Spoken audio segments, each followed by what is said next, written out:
Okay, so we're going to talk about Hashimoto's and SIBO. SIBO is interesting. I've read online, after I had so many patients come in with it, I started reading online like why people were so freaked out about it. And I started to realize why, because there's a big SIBO board out there, and you look at the board and everybody's like, you can never get rid of this, you're going to be on a FODMAP diet for the rest of your life. The botanicals don't work. The only way to get rid of it is a fecal implant, or you got to take antibiotics, and then it always comes back, and on and on and on and on. SIBO is a huge deal with Hashimoto's. And I would say it's kind of interesting, because I was talking to Dr. Kettering, who is my partner in crime here and does most of the dietary work that we do. And I was saying, does everybody who comes in here have SIBO? I mean, I didn't know it was that prevalent. And then I read an article literally about 2 months ago, I think it was, that said 70% of Hashimoto's patients experience small intestinal bacterial overgrowth. That's about, I honestly think it's higher in my patient practice, but that could be accurate. I mean, 70% is a lot of people. And a significant part of my practice, the patients either have Hashimoto's when they come in, or we figure out that they had Hashimoto's and it wasn't diagnosed. It's a big part of my practice. And so we've gotten pretty good at SIBO, to say the least, because we've had to.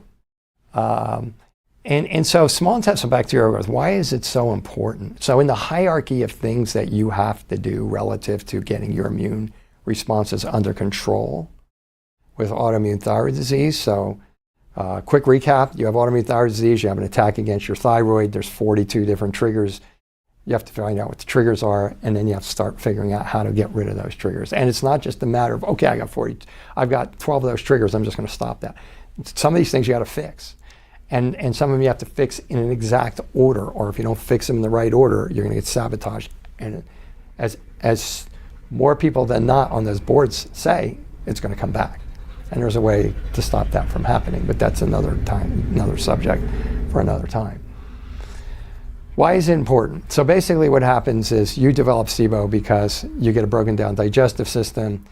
You develop, you're not sterilizing your food properly, you're not digesting it properly, so you're not making it into an alkaline piece of food by the time it gets into your intestines. You're not digesting it properly, so you have undigested proteins getting on the inside of your stomach and into your intestines. And your intestines doesn't like that, okay? Why do you have digestive system problems is a topic for another day, but the two biggest reasons are stress, chronic stress, and hypothyroid problems, and most of them are Hashimoto's hypothyroiditis. One slows down your gut, the other one just paralyzes your gut. The stress paralyzes, the thyroid slows down. A lot of people come in here have both of them. So their gut's not working right. Their stomach's not working right. Their pancreas isn't working right. Their gallbladder's not working right. They're breaking everything down. Now they start getting constipation, okay, which is the number one cause of constipation to people coming to my office. And now things aren't getting out in the toilet, and the next thing you know, you're getting bad bacteria in there, in your large intestines, not your small, in the large intestine. You start getting bad farts. You start getting really bad foul-smelling gas, as we put it in our questionnaire. And you go, oh, well, everybody got foul-smelling gas. No, they don't. No, they don't. People who have bad bacteria have foul-smelling gas. And then the gas opens up a valve between the large intestines and the small intestines, and it opens up this ileocecal valve. That's what it's called. And that valve is designed to stop anything bad, bacteria toxins, from getting into your small intestines, where things are supposed to be sterile, pristine, no bad bacteria. Now those bacteria come in, and they don't just come in and stay. Now your small intestines is 26 feet long, 24 to 26 feet. It crawls all the way up those frigging intestines, all the way up to eventually where it can affect your gallbladder, your stomach, and your pancreas. And it can even, and then all that and stress and more creates leaky gut. And then a lot of the toxins that are in your system that could be going into the toilet start going through your leaky gut and your bloodstream. They don't belong there. And so does the bad bacteria that break down that are your SIBO. And when you have small intestinal bacterial overgrowth, what did I just say?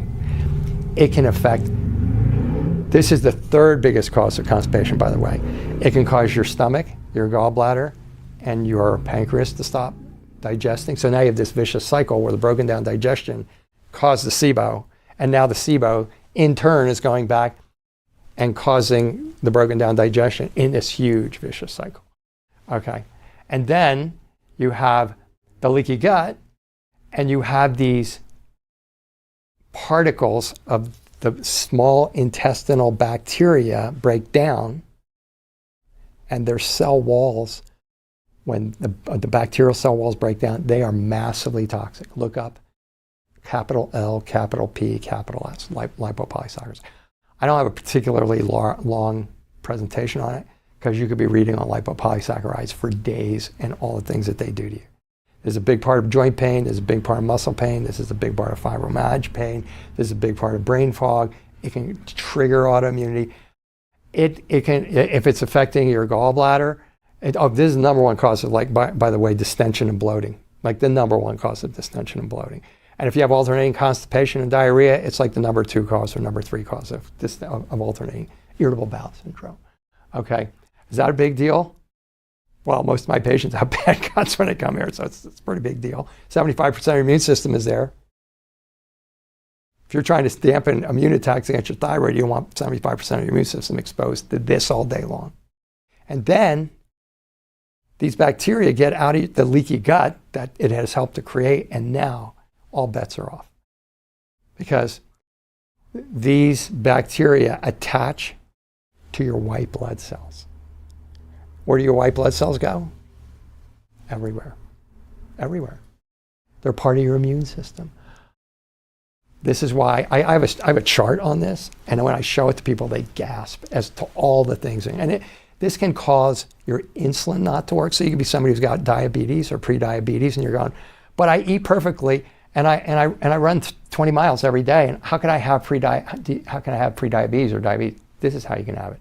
Because the SIBO will actually cause your insulin to not work right and screw you up and cause you to have pre-diabetes. It can cause chronic inflammation.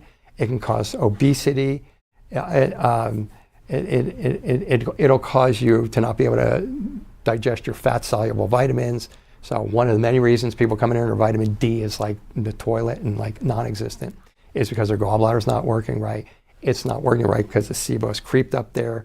They might have chronic hydrochloric acid problems in their stomach because the SIBO has creeped up there and it's covered the cells so that you can't get it out. It can affect your pancreas. And then what happens when those 3 things are affected? Now your blood sugar may affect. It's insane. It can cause iron deficiency anemias. It can cause B12 anemias. It can cause proteins to not be able to get there. This is small intestinal bacterial overgrowth. This is why those of you who go online and talk to people or look on these boards, and people have all of these symptoms, and you might think they're crazy. They're not crazy, especially if they have SIBO as part of their overall picture. So SIBO is a big, big deal. And all of this, literally every single thing I just mentioned, flares up thyroid antibodies. Every single one. So how big is that? And there's a hierarchy as to how you take care of these cases. And I would put SIBO at probably, let's see, number 1, 2, 3. I would probably put SIBO at number 4 or 5 out of 42 things, out of 42 different triggers that you want to address. And it might even be higher than that. It's hard to say. There's like all these vicious cycles going on, but it's way up there. It's way up there. And so now you do so-and-so's leaky gut protocol, but it doesn't address SIBO. You're paying $650 for 2 months or 3 months worth of supplements, or maybe 1 month's worth of supplements. you're doing their SIBO diet, and it goes or their leaky gut diet, and it doesn't touch the SIBO. Good luck with getting your thyroid under control. And yeah, or you may do the low FODMAP diet or the SIBO diet. I did the SIBO diet, and I did all the SIBO supplements, and I did the berberine, and I did the oregano, and it felt better for a little while. I came back. I put it fifth. I didn't put it first, which means there's 4 or 5 other things above it that need to be handled, not only to get rid of it, but to keep it away. And I have presentations on why the SIBO comes back, so you can look at that. So SIBO, huge player in, the article said 70% of people who have Hashimoto's have small intestinal bacterial overgrowth. It's at least that. It's at least that. I think it's a fair, it made me feel better actually when I saw it. I thought, okay, I'm not crazy. All these people coming in with, like, I'm treating SIBO every day, all day long. It's like, okay, I'm not crazy. These people really do have this, so. And I can get into the testing on it. That's not for today. I'm just telling you how important it is, because the testing on it is tenuous. It's not perfect. I know my mentors that when they're doing symposiums, they hesitate to say that. I don't know why, but they hesitate to say that because there's not that many tests out there, and they're not that great. If they tell you you got it, you got it. If they tell you you don't have it, there's still a good chance that you have it.